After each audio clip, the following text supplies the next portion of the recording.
اس سورت کو سورت الکہف اس لیے کہا جاتا ہے کیونکہ اس میں اصحاب کہف کا ذکر ہے۔ یہود نے اللہ کے نبی صلی اللہ علیہ وسلم سے 3 سوالات پوچھے تھے، یا مشرکین نے یہودیوں سے پوچھ کر اللہ کے نبی صلی اللہ علیہ وسلم سے 3 سوالات پوچھے تھے۔ ایک روح کیا ہے، جس کا بیان سورہ بنی اسرائیل میں یا سورہ اسراء میں گزر گیا۔ دوسرا سوال اصحاب کہف کون ہیں، یہ بتائیں کون تھے، اللہ تو سورۃ الکہف میں اس کا ذکر ہے۔ اور تیسرا سوال تھا کہ ذوالقرنین کون تھے، ان کا قصہ بتائے، تو یہ بھی سورۃ الکہف میں ہی ذوالقرنین کا بھی قصہ ہے۔ تو اصحاب کہف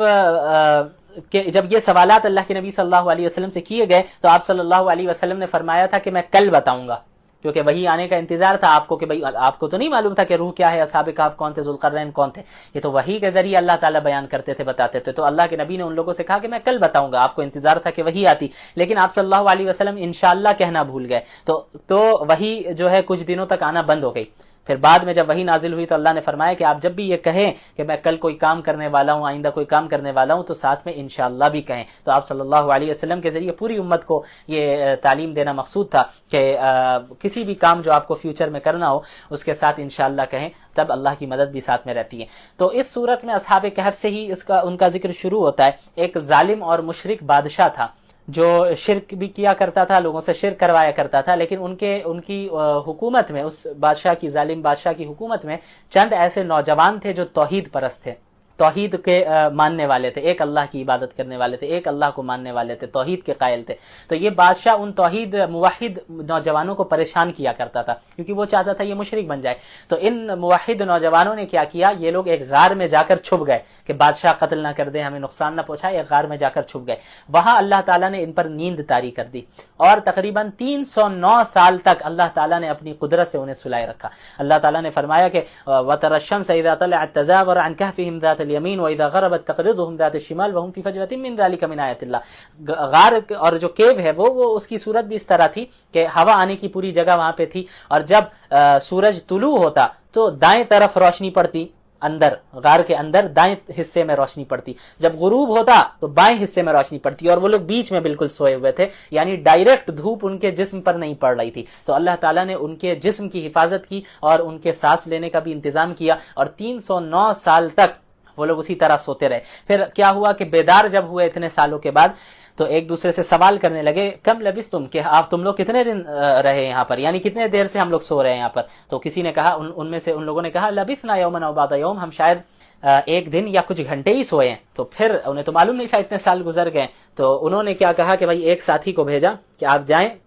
اور ہمارے لیے کھانا لے کر آئے، کیونکہ اب سب نیند سے اٹھے تھے تو انہیں بھوک لگ رہی تھی، اور ان سے یہ کہہ دیا کہ بھائی آپ جائیں اور باہر شہر میں کسی کو پتہ نہیں چلنا چاہیے ہم کھائیں، ایک تو پاکیزہ حلال روزی تلاش کیجیے اور کسی کو پتہ نہ چلے کہ ہم لوگ چھپے ہوئے اور کس جگہ پر ہے، کیونکہ انہیں ڈر تھا کہ وہ بادشاہ جو ہے ہمیں سزا دے گا۔ تو وہ شخص جاتا ہے اور بازار سے جب سامان خریدتا ہے، تو جب وہ پیسے دیتا ہے تو وہ 309 سال پرانے سکے دے رہا ہے، تو اب لوگوں کو پتہ چل جاتا ہے کہ بھئی یہ کہاں سے آ گئے، یہ سکے اس کے پاس کہاں سے آ گئے، یہ پیسے اس کے پاس کہاں ہیں۔ تو پھر اب لوگوں کو پورے شہر میں پتہ چل جاتا ہے کہ بھئی یہ تو ایسا معجزہ ہوا ہے، یہ تو کرامت ہوئی ہے کہ بھئی 300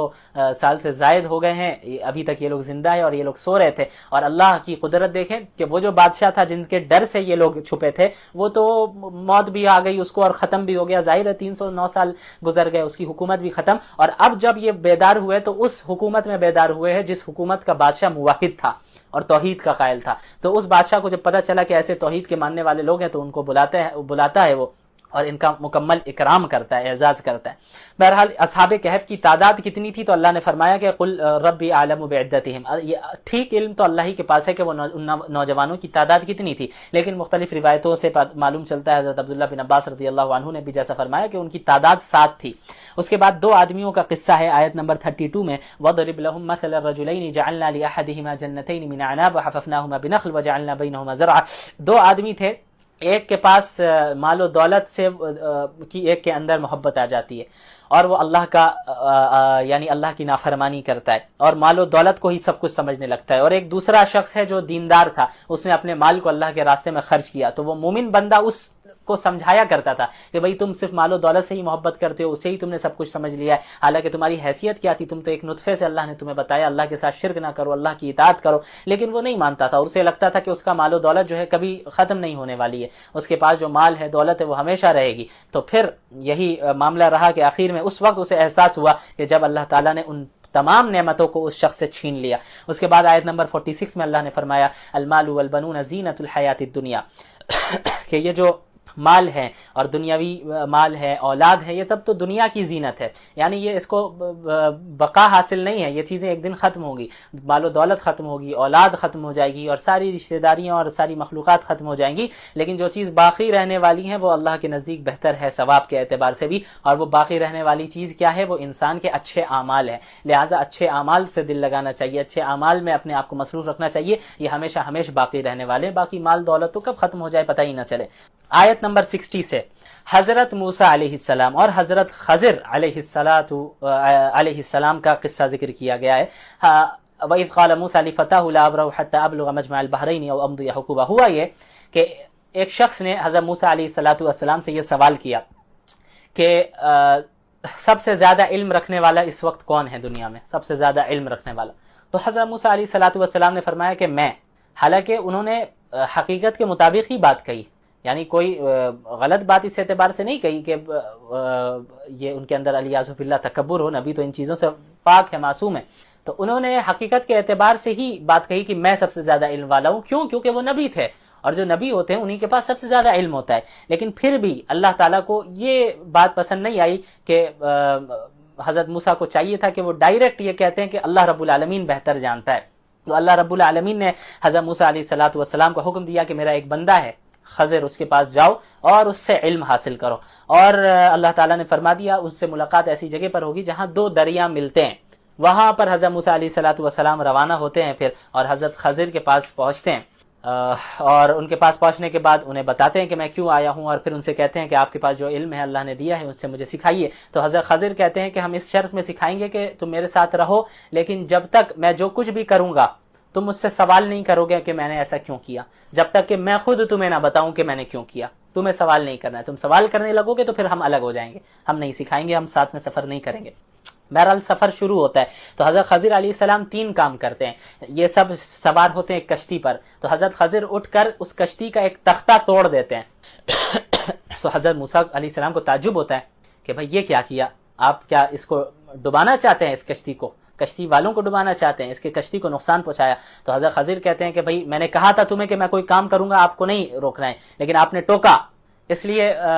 اب معاملہ ختم کرتے ہیں۔ تو حضرت موسیٰ علیہ السلام نے فرمایا کہ نہیں، میں بھول گیا تھا، ایسی چیز پہ میری پکڑ نہ کیجیے جس میں میں بھول گیا تھا، میں اور سوال نہیں کروں گا۔ بہرحال حضرت خضر علیہ السلام اور پھر حضرت موسیٰ علیہ السلام روانہ ہوتے آگے بڑھتے ہیں، ایک بچے کے پاس پہنچتے ہیں، اس بچے کو حضرت خضر قتل کر دیتے ہیں۔ حضرت موسیٰ علیہ السلام کو تعجب ہوتا ہے یہ کیا کیا آپ نے، یہ تو شریعت کے خلاف عمل ہے صریح، اور آپ نے ایک بے گناہ انسان کی جان لے لی آپ نے۔ تو حضرت خضر علیہ السلام فرماتے ہیں کہ کیا میں نے کہا نہیں تھا کہ تم میرے ساتھ صبر نہیں کر پاؤ گے، اس لیے اب الگ کرتے ہیں، اب معاملہ ختم کرتے ہیں۔ تو حضرت موسیٰ علیہ السلام فرماتے ہیں کہ نہیں، اب اگر میں آئندہ اگر سوال کروں تب آپ کہیں گے ایک بار اور مجھے موقع دیں۔ پھر آگے وہ دونوں حضرات جاتے ہیں اور ایک علاقے میں پہنچتے ہیں، ایک بستی میں، وہاں پر جو ہے چونکہ سفر میں ہوتے ہیں تو وہاں کے لوگوں سے کہتے ہیں کہ بھائی کچھ کھانے پینے کا انتظام کر دیں، مہمان نوازی کریں، تو وہ قوم، وہ بستی مہمان نوازی کرنے سے انکار کر دیتی ہے۔ تو اسی بستی میں ایک دیوار ہوتی ہے جو کہ گرنے والی ہوتی ہے، حضرت خضر اس دیوار کو سیدھا کر دیتے ہیں، صحیح کر دیتے ہیں، اس کو ٹھیک ٹھاک کر دیتے ہیں اور آگے جانے لگتے ہیں۔ تو حضرت موسیٰ علیہ السلام کہتے ہیں کہ بھائی آپ چاہتے تو اجرت لے لیتے، ایک تو انہوں نے مہمان نوازی نہیں کی، اور ہم مسافر تھے تو کھانے پینے کی ضرورت بھی تھی، انہوں نے مہمان نوازی بھی نہیں کی، تو اب اگر آپ نے ان کے علاقے میں دیوار کو ٹھیک کیا ہے تو پھر آپ کو اجرت لے لینا چاہیے تھا، آپ نے اجرت کیوں نہیں لی؟ تو حضرت خضر علیہ السلام کہتے ہیں کہ اب ھذا فراق بینی و بینک، بس ختم، اب ہم جدا ہو جائیں گے اور آگے اور سفر نہیں ہونا ہے۔ اچھا اب میں بتا دیتا ہوں کہ میں نے ایسا کیوں کیا۔ جہاں تک کشتی کا تعلق ہے تو کشتی ایک غریب کی کشتی تھی، اور جہاں پر یہ کشتی جا رہی تھی وہاں ایک بادشاہ تھا جو اچھی کشتیوں کو دیکھ کر قبضے میں لے لیتا تھا، زبردستی غصب کر لیتا تھا۔ تو میں نے چاہا کہ بھئی یہ غریب کی کشتی ہے، اس کی کشتی کو بادشاہ نہ لے لے، اس لیے میں نے چاہا کہ اس کی کشتی میں کوئی عیب پیدا کر دیا جائے کہ بھئی جب یہ کشتی عیب والی ہوگی، صحیح سالم نہیں رہے گی تو بادشاہ اسے لے گا بھی نہیں۔ جہاں تک اس بچے کا تعلق ہے تو اس بچے جس کو میں نے قتل کیا، اس بچے کے والدین جو ہے مومن تھے، اور یہ اگر بچہ زندہ رہتا تو بڑے ہو کر اپنے والدین کو بھی سرکشی میں اور کفر میں مبتلا کر دیتا. تو اللہ رب العالمین نے چاہا کہ اس اولاد کے بدلے اللہ تعالیٰ انہیں اور بہترین اولاد دے جو انہیں ایمان پر قائم رکھے, ان کے ساتھ حسن سلوک کرے. جہاں تک اس دیوار کا تعلق ہے تو یہ دیوار 2 یتیم بچوں کی تھی, جس دیوار کے نیچے ان کے والد نے ان کے لیے خزانہ دفن کیا ہوا تھا. ان کا باپ, ان کا والد جو تھا وہ بہت نیک تھا, ان 2 بچوں کے لیے, ان یتیموں کے لیے انہوں نے اپنے مال کو, خزانے کو دفن کر کے رکھا تھا. تو میں نے چاہا کہ اس دیوار کو ٹھیک کر دیا جائے تاکہ جب یہ جوان ہو تو اس وقت اپنے خزانے کو باہر نکالے. یعنی اگر دیوار گر جاتی تو خزانہ باہر آ جاتا, اور ابھی چھوٹے ہیں یہ لوگ قبضہ کر سکتے تھے, بچے کے حق کو دبا سکتے تھے. تو میں نے چاہا کہ اس کی دیوار کو صحیح کر دیا جائے تاکہ جب یہ جوان ہو تب اس وقت خزانہ نکالے. تو بہرحال یہ 3 چیزیں ہوئیں, اور اس کے بعد حضرت موسیٰ اور حضرت خضر الگ الگ ہو گئے. حضرت خضر علیہ السلام کے متعلق بعض علماء کہتے ہیں کہ وہ بھی نبی تھے, اور بعض کہتے ہیں کہ وہ نبی نہیں تھے. بہرحال اللہ تعالیٰ نے حضرت خضر علیہ السلام کو تکوینی علم دیا تھا, حضرت موسیٰ علیہ السلام کو تشریعی علم دیا تھا, شریعت کا علم, اور حضرت خضر علیہ السلام کو تکوینی علم دیا تھا, کائنات کی سسٹم کا علم دیا تھا. تو یہ فرق تھا. بہرحال ہم جو ہے شریعت کے تابع. اب اگر کوئی آج زیادہ وہ نہ بنے اسمارٹ, کسی کو قتل کر دے تو کہہ دے یہ آگے جا کر نافرمانی کرنے والا تھا, یہ اس کے اختیار میں نہیں, ان کے ساتھ خاص تھا, اور یہ چیز اب ختم ہو گئی. جتنا ہی بڑا بزرگ ہو وہ کسی کو بھی قتل کر دے وہ قاتل شمار کیا جائے گا اور اس کو سزا دی جائے گی. یہ ہماری شریعت میں یہی ہے. تو ہم شریعت کے تابع ہیں, یہ بات ذہن میں رہے. تو ذوالقرنین کے متعلق اللہ تعالیٰ نے فرمایا وَيَسْأَلُونَكَ عَنْ ذِي الْقَرْنَيْنِ قُلْ سَأَتْلُو عَلَيْكُم مِّنْهُ ذِكْرًا. اچھا, یہ ذوالقرنین کون تھے؟ یہ نبی تھے یا نہیں تھے, اس میں علماء کے درمیان اختلاف ہے, لیکن بہرحال جو زیادہ راجح قول ہے, بیٹر اوپینین ہے, وہ یہی ہے کہ وہ نبی نہیں تھے بلکہ ایک نیک دیندار آدمی تھے, بادشاہ تھے.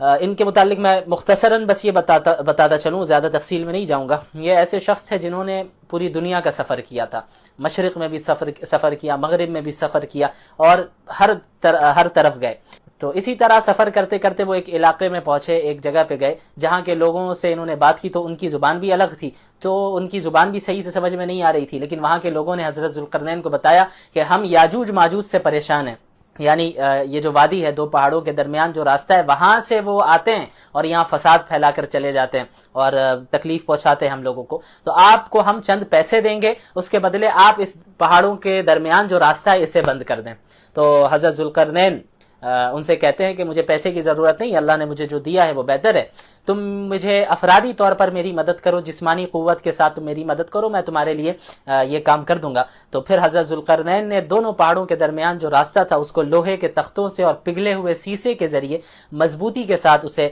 اس دیوار بنا دی اور اسے بند کر دیا تاکہ یاجوج ماجوج وہاں سے نکل نہ پائے. بہرحال پھر جب اللہ کا حکم ہوگا تو یاجوج ماجوج دوبارہ باہر آئیں گے. یاجوج ماجوج کوئی جانور نہیں ہے, انسانوں کی ہی نسل. اس کے بعد اللہ تعالیٰ نے قیامت کی ہولناکی کا ذکر کیا ہے آیت نمبر 99 میں, وَتَرَكْنَا بَعْضَهُمْ يَوْمَئِذٍ يَمُوجُ فِي بَعْضٍ وَنُفِخَ فِي الصُّورِ فَجَمَعْنَاهُمْ جَمْعًا. کہ قیامت کے دن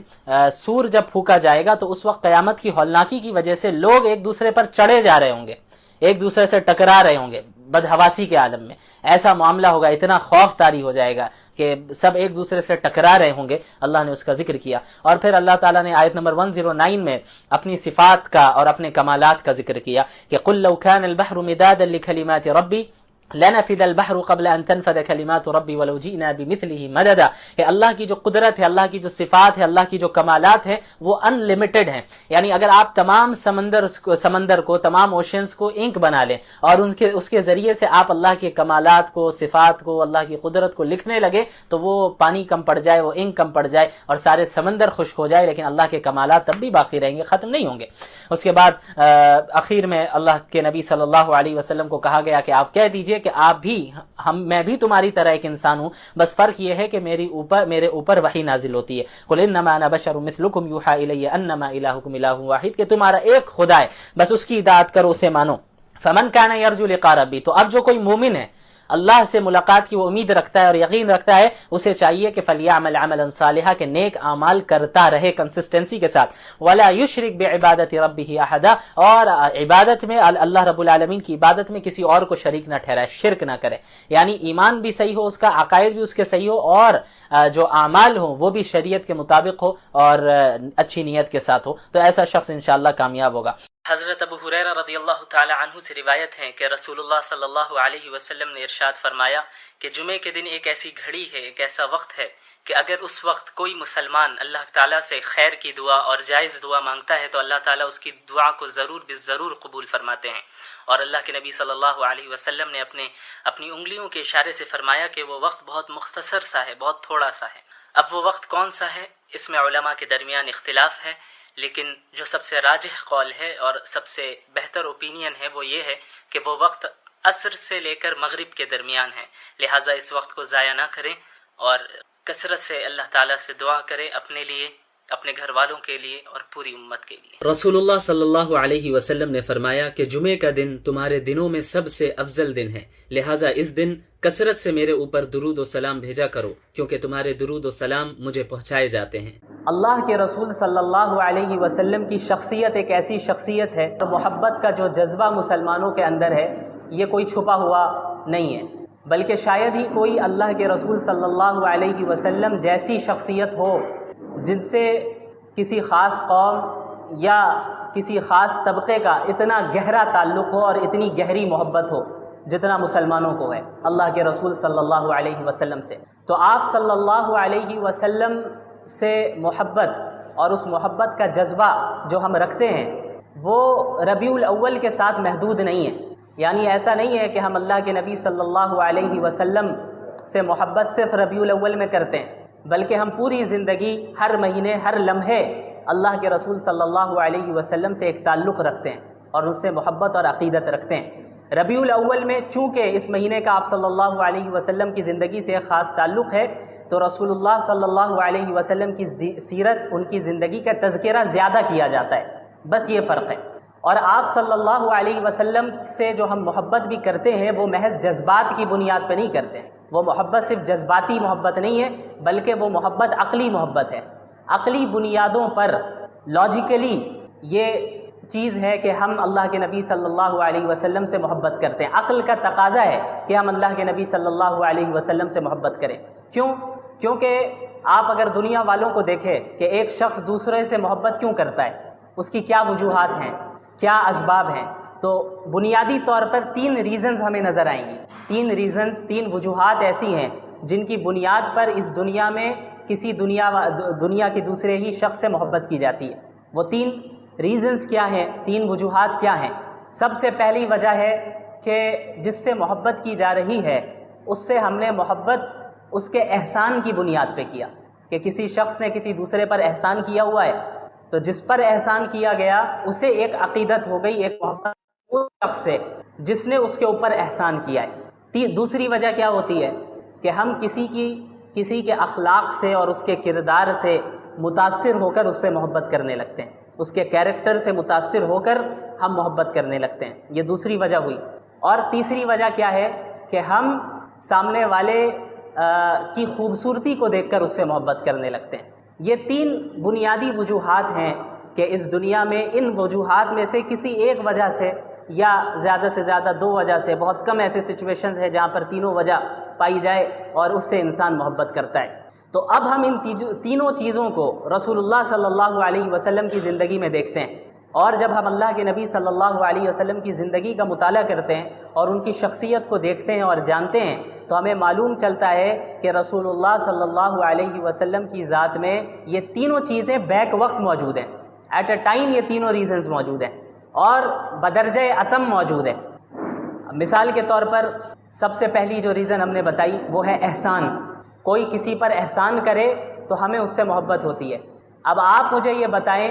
کہ ہم تو کوئی انسان اگر چھوٹا موٹا احسان بھی کرے تو اس سے متاثر ہو کر اس سے محبت کرنے لگتے ہیں، لیکن اللہ کے رسول صلی اللہ علیہ وسلم سے زیادہ بڑا احسان پوری انسانیت پر کس نے کیا؟ کسی نے نہیں۔ پوری انسانیت تاریکی میں، گمراہی میں مبتلا تھی، جہنم کے دہانے پر کھڑی تھی، لیکن اللہ کے رسول صلی اللہ علیہ وسلم کی بعثت ہوتی ہے اور آپ صلی اللہ علیہ وسلم کے ذریعے سے اللہ تعالیٰ نے پوری انسانیت کو راہ دکھائی۔ اگر اللہ کے رسول صلی اللہ علیہ وسلم نہیں آتے تو کیا ہمیں زندگی گزارنے کا طریقہ معلوم ہوتا؟ نہیں معلوم ہوتا۔ اور خصوصاً آپ جب ان واقعات کا مطالعہ کریں جب اللہ رب العالمین نے محمد الرسول اللہ صلی اللہ علیہ وسلم کو بعض ایسے اختیارات دیے کہ اگر آپ کہیں تو آپ کے دشمنوں کو ابھی ہلاک کر دیا جائے، ختم کر دیا جائے۔ طائف کا واقعہ ہم سب جانتے ہیں کہ کس طریقے سے اللہ کے نبی صلی اللہ علیہ وسلم کو طائف میں لہو لہان کیا گیا، ان کے پیچھے اوباشوں کو لگایا گیا، ان پر پتھراؤ کیے گئے، اور آپ صلی اللہ علیہ وسلم کے جسم سے خون بہتا رہا، یہاں تک کہ اللہ رب العالمین نے فرشتے کو بھیجا۔ صحیح روایت ہے، صحیح حدیث ہے، جس سے معلوم چلتا ہے کہ اللہ نے یہ اختیار دیا محمد الرسول اللہ صلی اللہ علیہ وسلم کو کہ اگر آپ چاہیں تو طائف والوں کو ابھی ختم کر دیا جائے، ابھی ختم کر دیں۔ تو اللہ کے نبی صلی اللہ علیہ وسلم نے فرمایا کہ نہیں، مجھے امید ہے کہ ان کی نسل سے ایسے افراد آئیں گے جو اللہ ماننے والے ہوں، اللہ کو ماننے والے ہوں گے۔ مسلمانوں کا کیا حال ہے؟ مسلمانوں کے متعلق اللہ کے نبی صلی اللہ علیہ وسلم نے پوری امت کے لیے، یعنی قیامت تک جتنے مسلمان آنے والے ہیں، صرف صحابہ نہیں، صحابہ کے لیے بھی، میرے لیے بھی اور آپ کے لیے بھی اپنے راتوں میں دعائیں کیا کرتے تھے۔ حضرت عائشہ رضی اللہ عنہا کا واقعہ معروف ہے کہ ایک مرتبہ اللہ کے نبی صلی اللہ علیہ وسلم نے ان کے لیے دعا فرمائی کہ یا اللہ حضرت عائشہ کے اگلے پچھلے تمام گناہوں کو معاف فرما دے۔ تو اس دعا سے اتنی زیادہ حضرت عائشہ خوش ہوئی کہ ہنستے ہنستے سر بھی جھکا دیا انہوں نے کہ اللہ کے نبی دعا فرما رہے ہیں میرے لیے، اور وہ بھی ایسی دعا کہ اگلے پچھلے تمام گناہوں کو معاف فرما دیں، کتنی بڑی بات ہے۔ تو اللہ کے نبی صلی اللہ علیہ وسلم نے فرمایا کہ عائشہ تمہیں اس دعا سے خوشی ہوئی؟ ظاہر ہے خوشی ہوئی۔ تو اللہ کے نبی صلی اللہ علیہ وسلم نے فرمایا کہ خدا کی قسم یہ وہ دعا ہے جو میں اپنی پوری امت کے لیے ہر وقت مانگتا ہوں، یعنی میرے لیے اور آپ کے لیے بھی اللہ کے نبی صلی اللہ علیہ وسلم یہ دعا مانگا کرتے تھے۔ یہ دعا آپ صلی اللہ علیہ وسلم اللہ رب العالمین سے مانگا کرتے تھے۔ ہم لوگوں پر کتنے احسانات اللہ رب العالمین نے اللہ کے نبی صلی اللہ علیہ وسلم کے ذریعے کروائے۔ اب آپ ایک جو اللہ کے نبی صلی اللہ علیہ وسلم نے کیا فرمایا، ایک صحیح روایت میں ہے کہ ہر نبی کو ایک دعا دی گئی، ایسی دعا جسے اللہ کبھی ریجیکٹ نہیں کرے گا۔ یعنی انبیاء کی دعا تو ایسی قابل قبول ہوتی ہے، لیکن اللہ رب العالمین اس بات کا پابند نہیں ہے کہ وہ نبی کی ہر دعا کو قبول کر لے۔ اللہ کرے گا، اپنے فضل سے کرے گا، اللہ تو کسی کا پابند نہیں ہے، لیکن اللہ رب العالمین نے ہر نبی کو ایک ایسی دعا دی ہے جس کے متعلق اللہ نے خود فرمایا کہ یہ ایک ایسی دعا ہوگی جسے میں ریجیکٹ نہیں کروں گا۔ تو انبیاء نے، پچھلے انبیاء نے ان دعاؤں کا استعمال کیا، حضرت نوح علیہ السلام نے بھی اور دیگر انبیاء نے بھی۔ حضرت نوح علیہ السلام 950 سال تک انہوں نے اپنی قوم میں دعوت کا کام کیا، لوگوں کو اسلام کی طرف بلایا، لیکن ماننے والے بہت تھوڑے رہے۔ ہر طرح سے کوشش کی، لیکن نہ ماننے والے جو تھے انہوں نے ہر طرح سے انہیں تکلیف پہنچائی۔ آخر کار